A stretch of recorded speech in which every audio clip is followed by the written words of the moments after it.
Welcome back. We are just about there. Final match of Pro Series 3. And there is a very familiar face. Tom Cousins. He has been there and done it before. He's done it the last 2 times we were here for the Pro Series. In fact, also won the Champion of Champions in between. The man in form. Already won 3 titles in the last few months. He is eyeing up a 4th. If he does manage to win a 4th, he'll go tied with Shane Thompson and Chris Melling with the most ultimate pool titles. Man on the other side of the arena. He won 2 titles last year himself, and he is bidding to win his 3rd title and join Tom Cousins on 3. But it would be his first Pro Series title. His other 2 titles were majors, but not here in Blackpool in the Pro Series. Champions League and the Grand Slam for Stevie Dempsey.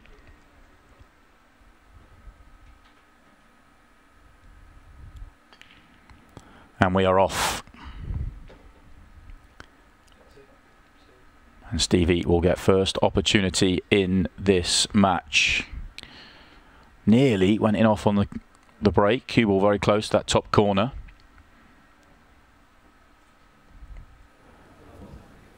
Depends whether that red goes top left. This might be a tight layout. But if that red goes, and all the reds actually have a home, have a pocket. And he's going to call for an extra 15 seconds just to work this one out.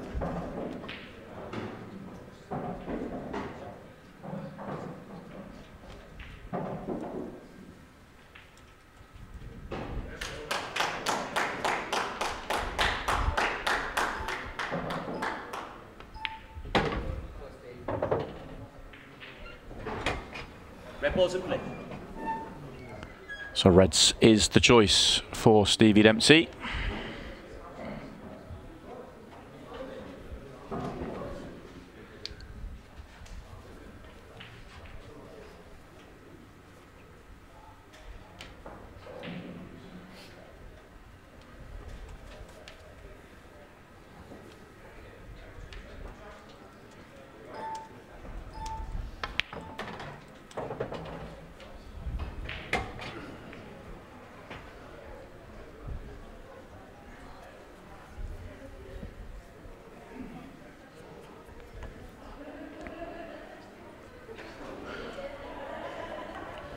Assuming the red does go to the top left-hand corner, he's still going to have to play a very good shot to track down to these 2 at the bottom. He needs to get to the bottom left-hand side of those. And that one's gone wrong. Can he get through? Very tight.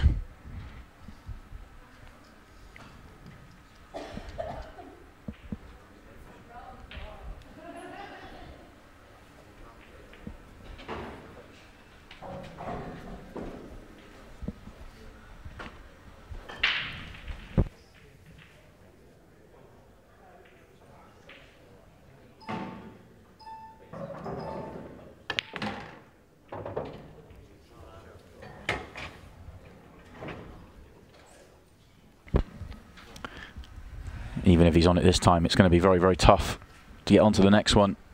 He's already worked himself into a bit of a problem here.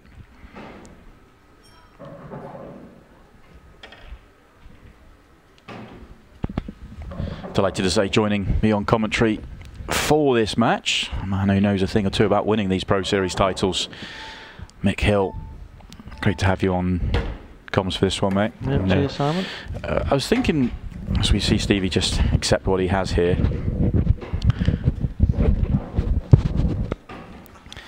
I was thinking, and I want to ask you about it.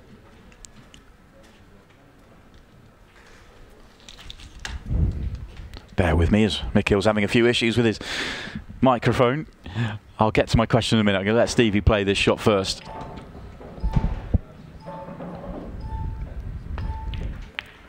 Oh, what a pot that is. But no reward for that pot whatsoever. Let me get my question out finally. We've seen Shane Thompson win 3 Pro Series titles, now 4, but 3 Pro Series titles almost back to back to back. We saw you do it. When Shane did it, we said we won't see anyone do it again for a while. Then we saw you do it 3 straight weekends, and now Tom Cousins is on the verge of doing exactly the same thing again. It's quite amazing how things go in spells. Is it just a case of riding a hot hand, and obviously you're all world-class players, but actually riding the momentum and the confidence? Yeah, I mean, such a difficult question to answer, to be honest, because you know, there's not a lot of rhyme or reason in any of it, to be fair. I mean, you know, Tom's obviously played very well again. You know, Carl Sutton did have a great chance at 6-all to put Tom out and didn't quite get there. You know, so kind of, you know, yourself at this level, you do feel a little bit like you need things to be happening for you, and you need kind of, you know, at vital times, a player to maybe miss a finish that they wouldn't normally miss, or, you know, all these different things. Having said that, he hasn't had a great run of the ball there. Yeah, it's landed very awkward. But yeah, I mean, just such a class player, you know, just such a top player. I mean, I've gone on record saying a few times that I think Tom Cousins would have been a great player in any era. You know, they talk about that golden age quite a lot, and you know, Tom would have been a great player, and there's no question.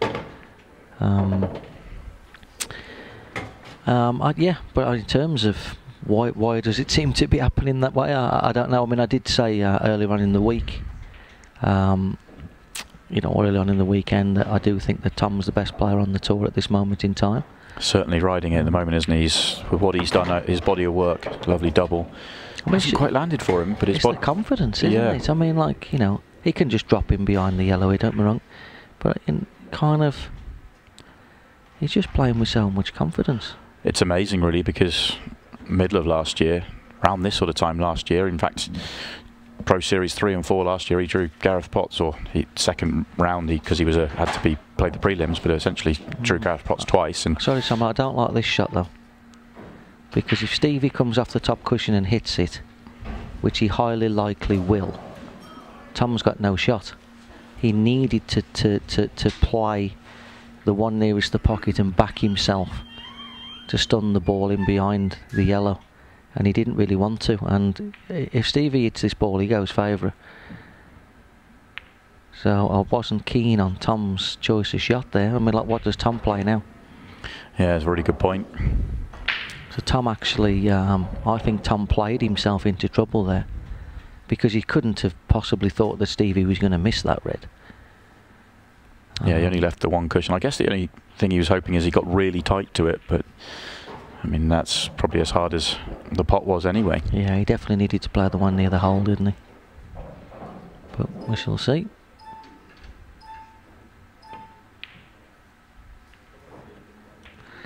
Yeah, and that's kind of what I'm saying, you know, like, little things happening. I know Stevie's got the turnover shot, okay, but you know, that doesn't put the red in a great position. I mean, will he play the turnover shot?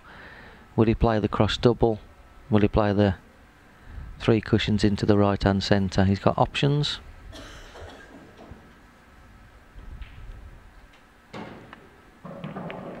Oh, that's a poor shot. Plays the turnover and doesn't get it. That's a very poor shot, Steve. Yeah. Do you think he was conscious of, like you said, if he plays the turnover shot, likely not to put the red in a good position, so he was trying to get the red into that good position? He hasn't played the shot for its merit.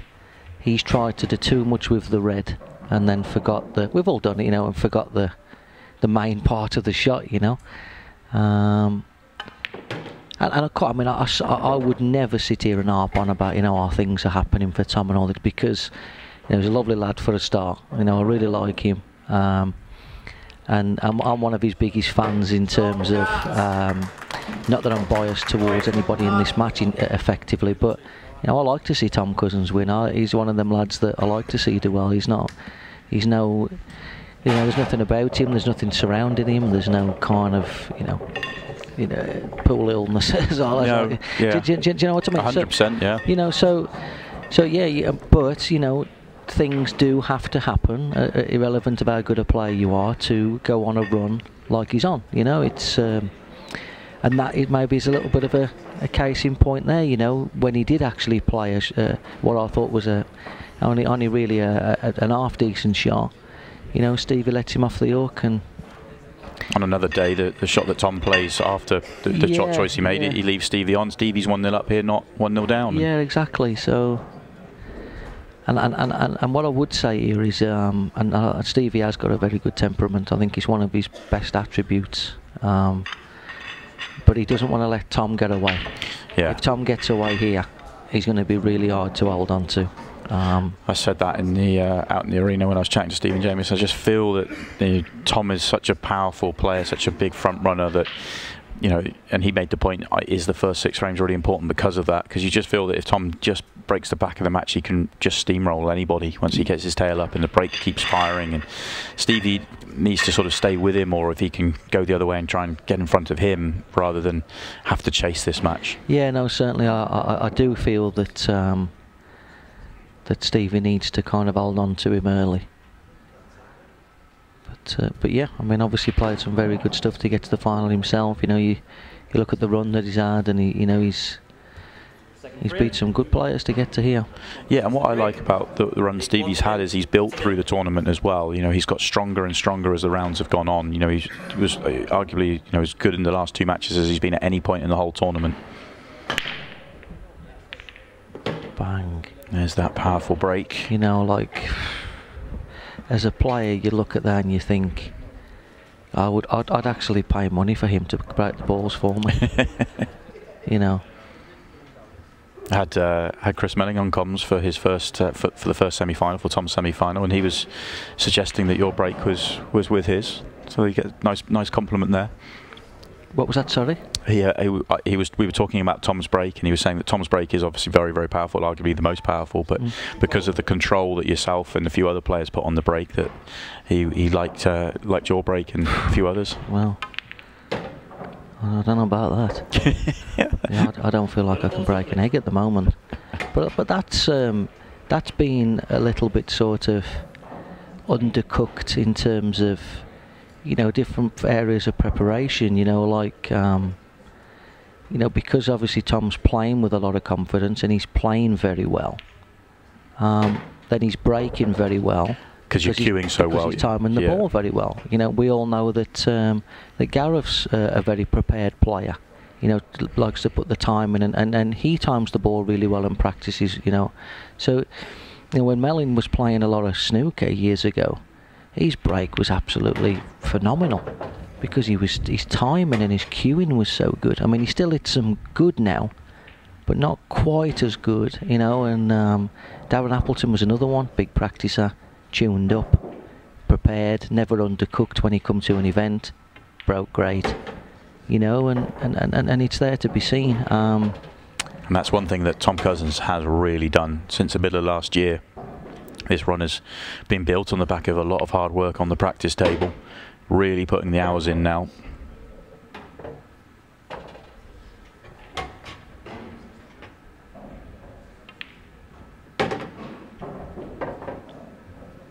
Yeah, very, very hard to work with when somebody's breaking as well as he does and plays as well as he does. Yeah, huge break. One shot opens everything up, and then it's really simple for Tom. Rolls them in, makes them look very, very simple. I think the big thing is, and again I revert back to Chris and Gareth and Darren, as I do a lot. You know, I do because they are kind of my era. But because they break so well, they get kind of like free frames. So if I was to refer to tennis effectively, Andy Murray and Nadal work for every point. Federer gets a lot of free points because his serve is so good. Pete Sampras, in particular, at Wimbledon, you know, he'd serve 3 or 4 aces in a game. You know, so like there was never no like deuce, advantage, deuce, 40-30, love 30 and all that going on because they just serve so good and get a lot of free games. A lot of less stress on the clearances. Oh, well, Tom, and this is the thing with Tom. You know, it's like, I mean, I've played Tom a lot and you think, well, you've got to play so well because, you know, you sometimes your finishes feel tougher, do you know what I mean, in all fairness, you know. 2-0 down, Stevie needs to find one here. Oh, he hits them really well as well himself, to his credit. That seemed like it went straight into the corner pocket. Did you see that? Oh, I'm sure we'll see the replay. Let's have a look. That was strange. It did. Wow. How can the wing ball go straight into the corner pocket? Uh-oh. Flew in.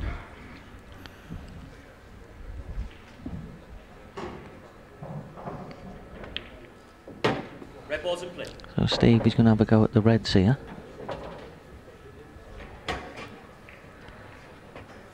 They're all open. Red in the middle of the yellows goes, but it's a little bit tight. Yeah, I think he's got to play bottom left here. I was actually a little bit surprised he didn't follow through for it, but same principle. Because he's got to open the pocket. That needs to slow up. He can play the one in the centre.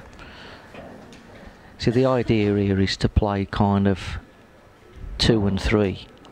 So he can either leave the one next to the 8 ball for last, or he could have left the one that essentially that he's going to play into the left centre now for last. So if he plays this in, just lands shy of the line. That's it. He's just about got there. So he can play 2 cushions now and try and get into the gap of the 2 yellows in the middle of the table, so we can see the red bottom left. He would love to be on that ball. So he's tried to leave himself the natural look to run round 2. But playing it in a way where if it doesn't, he's on something else. Yeah. So he's run round the 2. Very, very good shot. Very good shot. So now we can draw out probably into the edge of Tom's yellow, and then it's middle 8 ball. I like the way he's took these.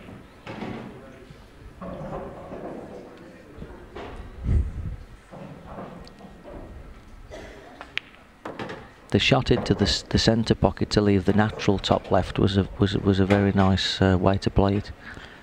And the vision really more than the well, the exact execution. Yeah, because there's nothing to execute then other than pot the ball. So just make sure he's either got to try and desperately land straight or leave the angle where he can just run into the 8 ball.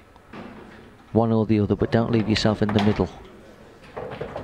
That's fine.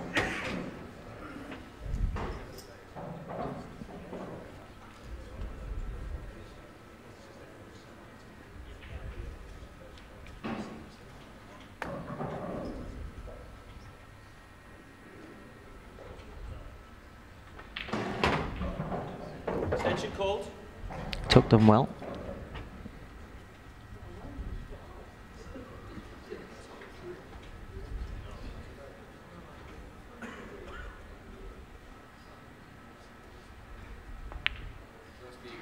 Very nice. Stevie Dempsey is up and running in the match. You feel he needed that. Get himself going. Let Tom know he's here to play as well. I mentioned a couple of frames ago that I like the way that Stevie's kind of built through the tournament. And when you look at his run through to this stage, he started off with a 7-5 victory over Lewis Roberts that required a very quick clearance at the end just to get that win on the board, and then 6-5 over Greg Batten, another very tight match, and then he started to find a rhythm. 7-2 over Dom Cooney, 7-3 over Luke Gilbert, and then 7-3 as we saw in the semi-finals over Declan Brennan. So he started to really build through the tournament. See some players come out and they put in a unbelievable performance in round 1 or 2, and you think, oh, they're flying here, and then kind of go off the boil a little bit. Yeah, well, Jason Twistall's famous line was always, you don't want to peak too early. You know, kind of playing your best pool in the first and second round and then not being able to sustain it through the tournament was never any use. You kind of want to get through however you can, sort of round 1, 2 if you like, and then start to find your game, and you know, when it really matters. You know, it's in most sports really the top players tend to sometimes battle the way through early and then come good, you know, when it really matters. Yeah, Tom was pushed. He's been pushed a few times in this tournament actually, but Tom's first round against Cameron Tolley, it was probably his weakest performance in in the whole tournament so far is that Cameron had a lot of chances in that match and made a lot of strange errors, you know, but poor mistakes towards end of finishes, but so did Tom, and there was a lot of missed opportunities in that match. It ended up being edged out by Tom 7 frames to 5. And then he was also pushed all the way by Carl Sutton in the quarterfinals. Possibly could have been knocked out.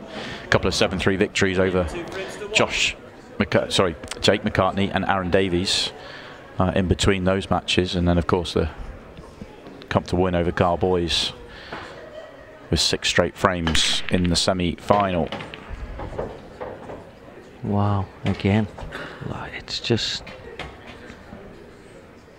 hard to handle, Simon, isn't it? It is. It's such a powerful weapon. You know, it's hard to handle.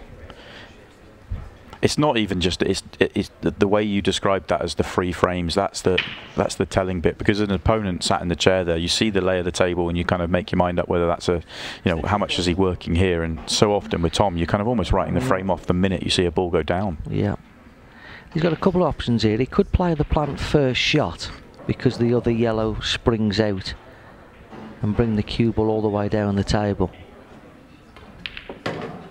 Yeah. He caught the pot a touch thick. I don't know if his body language tells me he feels like he can just flick this in with a bit of spin. But he did catch that a little bit fat, meaning that the yellow didn't come away from the top rail as he wanted to, and the cue ball didn't travel down the table quite as much as he wanted to. He's happy that the top one goes. Yeah.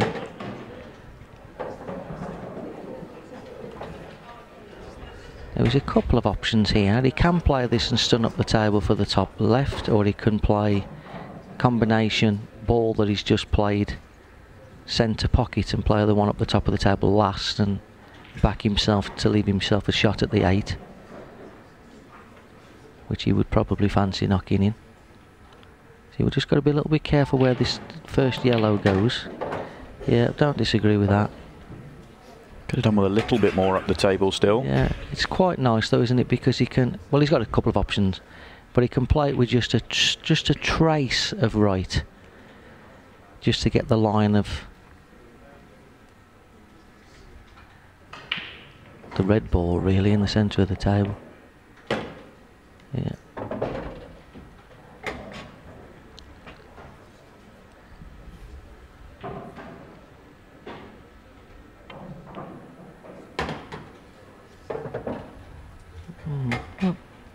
That wasn't amazing, was it? I don't see it being a problem, don't get me wrong, but it wasn't great.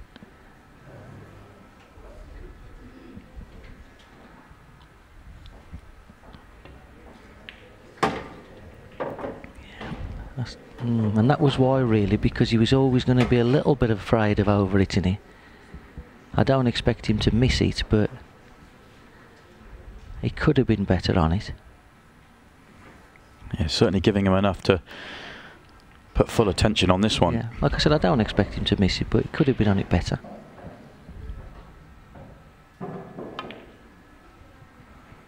And it goes. No problems at all for Tom. Opens up that 2-frame lead once again. And another break clearance as well. And then although he did make a little bit of a meal of it, for somebody of his class, it was effectively a bit of a free frame again, wasn't it, in all honesty? Yeah. I know that's because of his level as well, you know, and the level of the top guys, but, you know, it's one that you would expect most of the top guys to get. Certainly you feel like that as an opponent when you see the balls out there. This is where Stevie needs to stay with him. Stevie's turn to break, and he needs to come up with another break. He cleared the previous one. He needs to do the same again here. Stay with him.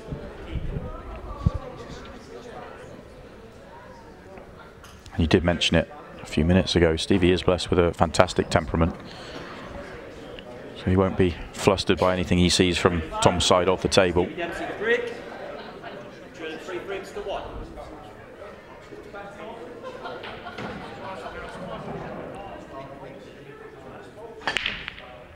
Yeah, good break. Solid Deserves hit. a ball. Solid hit. He's not going to get one. What's he left? That's the thing. Has he left a yellow to the centre? He's certainly left the yellow to the right centre. Very thin clip. Yeah, if he can control it, then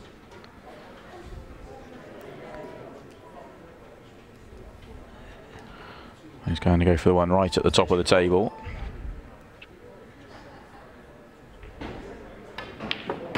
ooh, Johnny Just. Used it all. But just is good enough. Does the yellow get passed through the two reds on the left-hand side?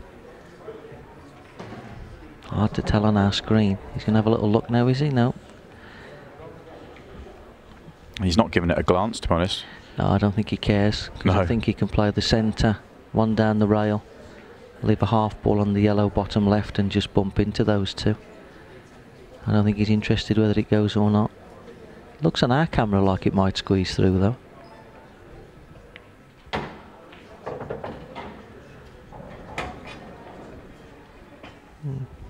It's okay. A hair careless to be dead straight. I don't think it's going to make any difference, but still. You'd rather be playing this and coming out into play. Unless he's going to play it now, but you'd think he'd play the one on the rail first, would you? Yeah, because you can just get it back to exactly where it is now. Yeah. So no benefit not to leave it. But Not you'd to like- take it. But you'd like the cue ball up maybe a fraction. Like I said, I'm not saying it's going to make any difference, but he'd like to get the red full ball here, really. Just like that. And if he can play the one right centre and dig into it enough and still retain on the one over the hole, that would be nice. Because if he's okay playing bottom left here, sorry, bottom right, but he's a shot to play that way. If he plays right centre and digs into it enough, he's no shot to play at any point. That's why he's electing that. You see, because now he can pull this past the line and then just knock it in the centre for the 8 ball last. So that was the reason why he took the tougher ball there.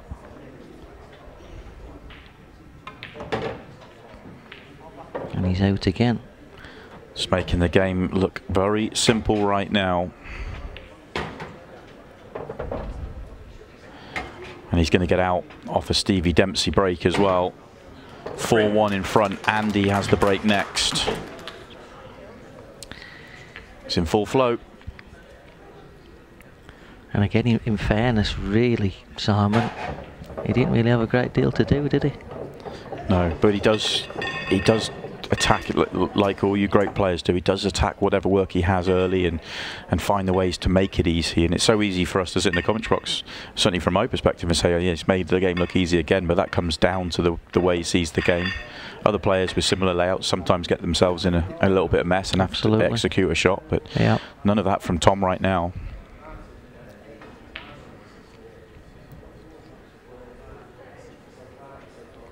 And once again, he's kind of got out the blocks. Having said that, Carl Boy's obviously got the jump on him at the start, and Tom managed to kind of reel him in. But obviously in this instance here, Tom's got the jump on him. He did the same thing against Carl Sutton in the quarterfinals, and Carl was able to peg him back. That's got to be in Stevie's mind. Oh, And this could be the start of it for him. Avoided the in off into the top corner, then got the kick into the centre. So it was going in off in there, and then. But this is I know we were I was trying to make a little bit of a joke out of it with Chris's comments about the break in the semi-final, but that was what he was referring to, that Tom does lose the cue ball more than some of the other top breakers. Yeah. But he probably has as much power as anybody. Yellow balls in play. Yeah, and these yellows are nice for Steve, aren't they? Just what the doctor ordered.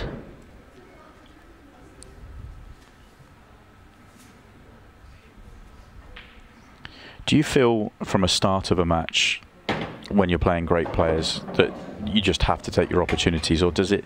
So in this situation, you've got Tom Cousins, who looks like he's going to take every opportunity that comes his way. So Stevie, in this situation, it's not about making this clearance. It's almost as though he's come to the table here, and it's the requirement is to do 2 back-to-back here. Well, I think what we've got to remember is we're playing a game where the first shot is a variable, you know, an opportunist shot to some point, even though we know if you hit them better, your probability is supposed to be higher of making one. However, the big key to this game as well is, I mean, how do the balls sit afterwards? You know, I mean, if Stevie gets this layout for the next 3 racks, then we're going to find ourselves at 4-all. You know, that's the bottom line, really. I mean, you know, we're talking about 2, you know, world-class players here, and it's not to undermine what they're doing or what everything else. So that's certainly not where we're at. But these guys can't really miss these finishes, Simon. Do you know what I mean? Because they're too good a player to do it. So, you know, it is in the lap of the gods a little bit, isn't it? Because, well, if Tom doesn't go in off the break there, well, it's 5-1. But because he has gone in off the break, it's 4-2.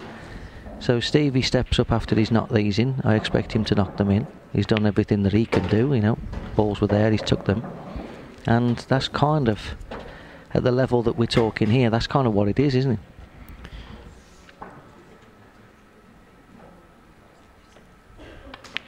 It certainly is. And Stevie Dempsey does take them. Pegs one back. He'll have the break in the next frame. I'd love to find a powerful break and make a ball and have a very similar layout, as you say. That would really be what the doctor ordered.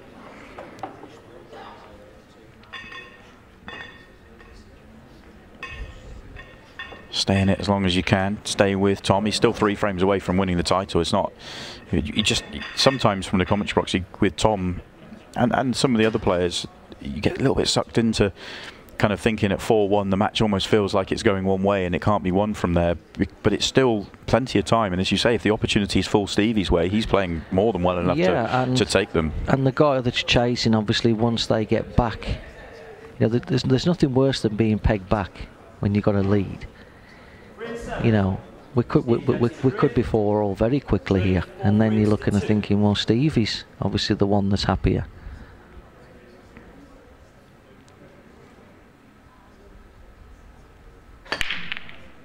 Nice break. Can't buy a ball. I mean, it's 2 brilliant breaks, 2 dry on the trot. Like kind of what you're supposed to do. Do you know what I mean? The yellow comes down the table, bumps the yellow. You know, Stevie's there going, well, you know, what we at? It is absolutely frustrating, like you wouldn't believe, I have to say, because, yeah, again, you know, a player at Tom's level here, I mean, he's even got a choice of ball. You'd think he's going to go yellow. Just don't drop this into the middle pocket. No, he loaded it up with right-hand spin there to straighten the line so that he didn't go in off. The viewer at home has the luxury there, because if you do see that, the dots are spinning. So that's how I know for sure he played it with side. And that was to straighten the line so he didn't go in off in the middle pocket. These little things can sometimes be missed in the game.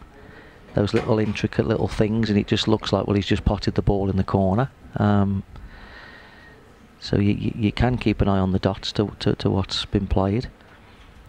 Smidging careless Tom there to leave himself straight, because he wants to play the one next to the 8 ball next, and he'd like to be close to it so he can control it. The further away from it is, the more he has to concentrate on potting the ball. I'm not saying he's going to miss it.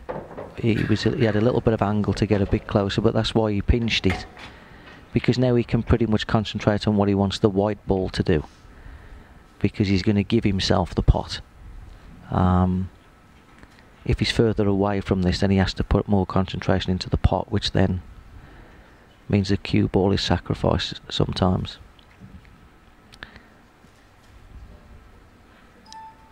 He'd love the one. He wants to hit this quick. Oh, and the clock's done him, has it? No, good shot. I was going to say he would love for this one to go past the yellow ball into the corner, the red ball in the corner. It does. Yeah, from the main camera, I didn't think it had a chance, but Yeah. you wouldn't play it here if it didn't. When he was rushing a fraction there, I thought to myself, oh, he snookered himself. The clock's done him, but yeah, he's out again.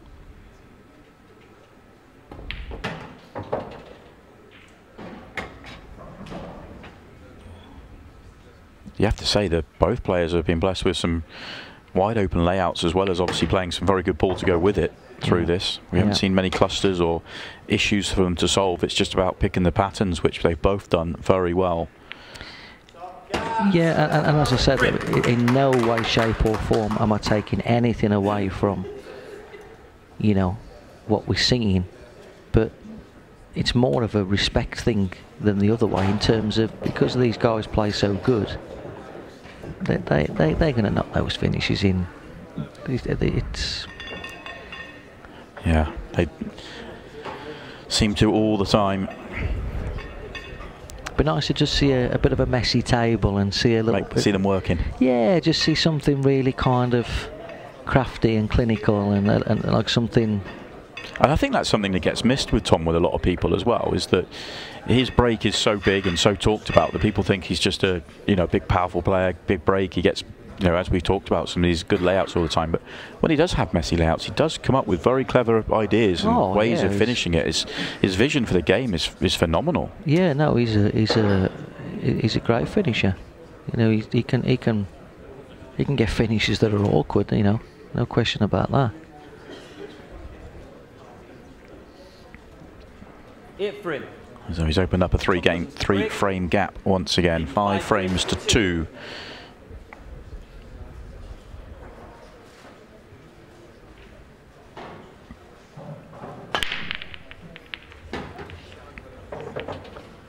Another big powerful break. What we got this time? A little bit. Bit more work than the last couple, but it's not terrible, but A little bit. But again, great break. So, does he play... Right, I see him playing the reds here, Simon. What do you see? I was yellows all day, which is not great for me. Well, I might be wrong. I might be wrong. The reason I was led to yellows, I feel like they all go and the yellows blocking the 8-ball, but I guess if you take the... Depends on the red by the yellow in the bottom half and the red nearest the top left. Thank you, Tom. Thank you for going reds. Has he missed his cannon there, though? Yeah, but it's worked out nice, hasn't it? He doesn't even need to play that cannon, does he? Because he can play the red here. And the thing is, he's got the one over the middle to just run down and just chip into the yellow and knock. So he probably played that in, even if he was playing it at all, he probably played it as a two-way shot to get where he is now. I don't know if he can risk playing this off the yellow ball. If he plays this off the yellow ball, he's out. I don't know if he can play it though. Yeah. Yeah. And these have highly likely gone. Reds look good now. Well, I can still call the shots, just can't quite play them how I once did. It's great in here because I feel like I can play again when I'm in here. It's just when I'm out there I don't want to play the shots that I'm calling. But no. So the two problems I thought that were out there, he's seen them the same way as you, that they're not really problems, because he can open up one end like he has, and the other one it actually connects up to the one that's nearest the other middle pocket. Sorry, Simon. If this was me, I'd play centre now. He can play top right, but that's his little kind of hanger. Centre now, Tom. Play the centre and knock the yellow away, and then you can do it. Yeah, exactly. He's definitely looking after me. Oh, he just clipped the other ball on the way through. Wow, that was careless. That was slightly careless, Simon. He's put himself in a bit of bother here. Okay, he's okay, but... He'll be glad he left this one over the top right now. Exactly. I'm saying this is going to be from distance. Big shot this now. Again, good temperament though, so I think he'll just like say, well, I've got the shot. I think like someone like me or Phil Harrison, our head would probably fall off here by shaking it that much, thinking that we should be straight on it.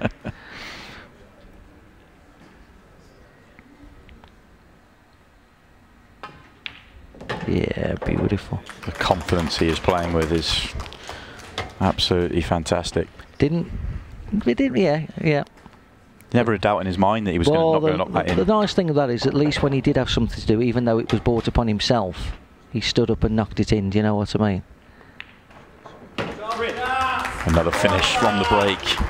Tom Cousins goes one frame away. He's asking a big question of Stevie Dempsey now. He has to win 5 straight frames.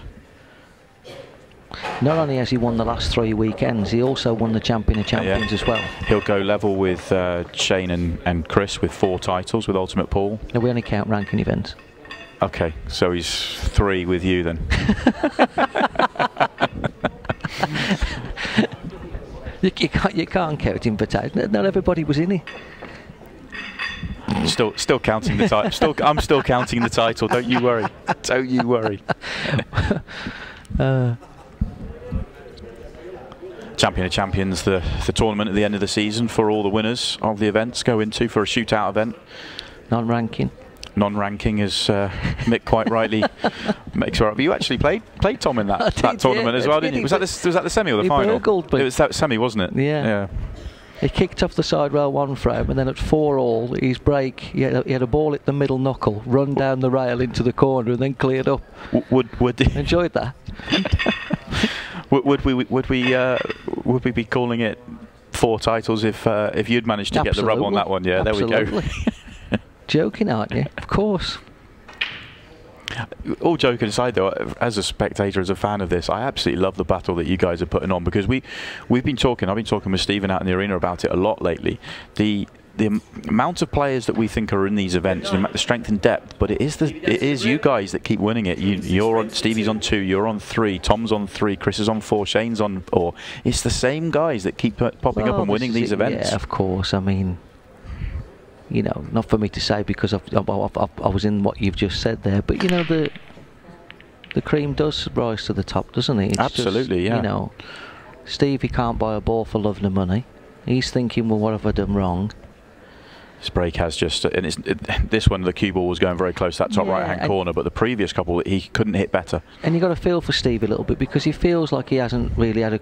You could chat to him after the final, and basically he could say, well, I don't feel like I've had a fair go. Absolutely. You know, he hasn't had a fair crack of the whip. I mean, Tom's out again here, and I never say that, because as a commentator, it's my biggest pet hate when someone says, you know, oh, they're out here, oh, these are roll-ins. Well, go out yourself and knock them in then. You know, but, you know, I'd be very, very surprised if he doesn't get out.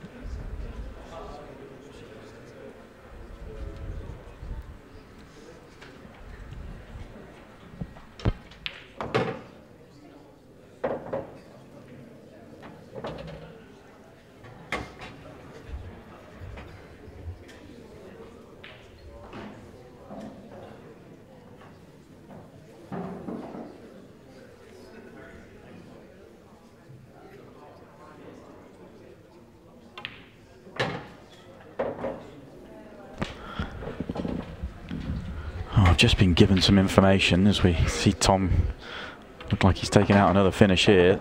This is actually not for the win. It's a race to 8. Is it? I was given some poor information at the start of the match, and I am. Stevie will be happy. Yeah, I can only apologise, but it is actually a race to 8. So Tom is on the verge of going 1 frame away. Oh, so we'll get a chance to watch Tom break and dish again then. Oh well.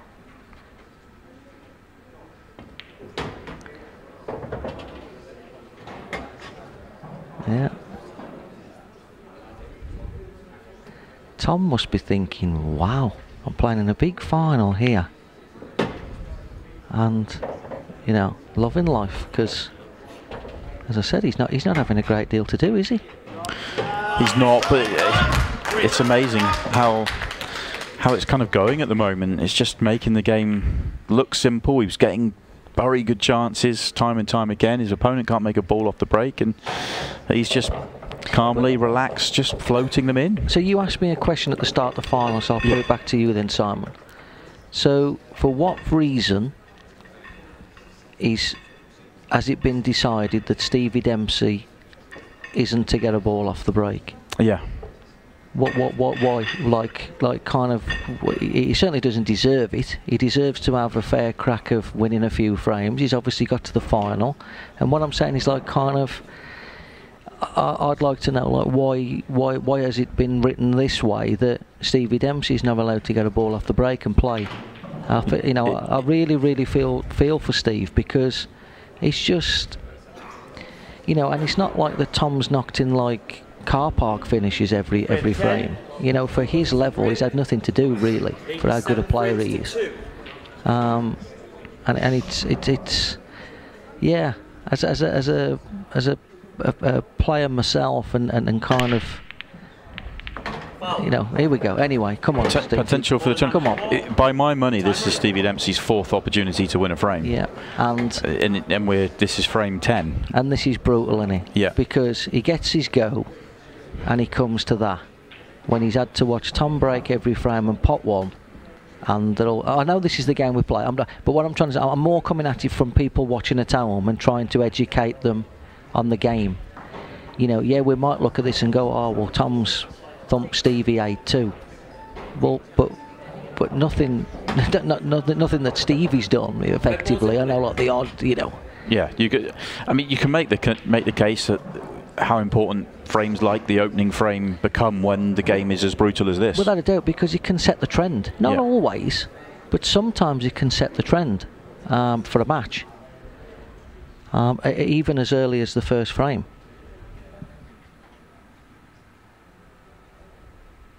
Try and knock both balls out here if he can. I didn't quite catch it right. Not the worst outcome, but he tried to actually catch the red ball, half ball there, so he could knock the 8 ball out as well. Didn't quite catch it how he wanted to. So it could have been worse, but he can't do a lot with this. He doesn't want to get too cute with it. Yeah, he did. He tried to get too cute with it, you see, and get the cue ball out further than what was really on offer. But yeah. This is what you're referring to, that you've seen Tom have these chances and they've been a bit more wide open than the one that Stevie gets. He finally gets a chance off Tom's break, and, you know what I mean, he's got a lot of work to do. Yeah. I mean, Tom, there's a couple of options here. He's obviously 7-2 up. So he might have a dip at them. Nice pot. And one thing I will say, particularly about like Sir Tom and the new generation of player, they do double the ball very well. You know, in my day, a double was a little bit more, you played it if you had to play it. These days, guys are like playing on them. Yeah, they're factoring them into the actual pattern, and it's not a thought in the world that it won't be. Yeah, and the pockets actually play a little bit more generous down the line than what they did probably a few years ago, because the balls and the cloth is of a better quality. So it's interesting that, you know, in today's game they play probably doubles more than what they did when the pockets was maybe a little bit nippier, shall we say. And the balls weren't as good as what the quality of the balls are now, and the cloth and the lighting, and you know, so it does make the rail pots play a little bit easier, all those factors. But he's playing the turnover shot. Craft a little devil. He's 7-2 and he's playing the turnover shot and putting the cue ball behind the 2 yellows and the 8 ball. I'm surprised if the fact he's playing it and he didn't leave more balls at the top of the table on. But it is very clever. Very good. Very good. And I like to see that, because we've seen all the big break and mop them up, and we've seen a very, very, very classy pool shot there. For me, I like to see that. Gave himself plenty of angle on that one, so he could just drift across and have a wall of balls in the way. I appreciate that shot more than if he'd have knocked those in, to be quite honest. Which shows how clearly he's still thinking out there. Absolutely. He's not kind of throwing, you know, the risk away. Yeah, exactly. He's 7-2 in front, and it's respect to Stevie as well, that, you know, he knows things can turn around, and respecting the game, respecting the match. Hit and hope. Yeah, hit and hope, make something happen. And he... oh! Thought he had for a second. Oh, but and he developed the 8-ball. Yeah, but worst case scenario, he's left Tom right into the area which was sticky.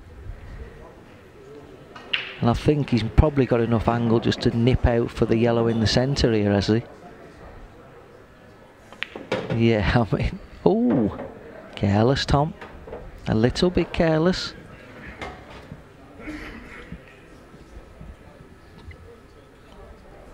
May not prove to matter, but... Just gone a good couple of rolls too far here for perfect position. There's a little bit to do. He can play it as a bit of a two-way shot though, because his cue ball's going over behind the gate anyway.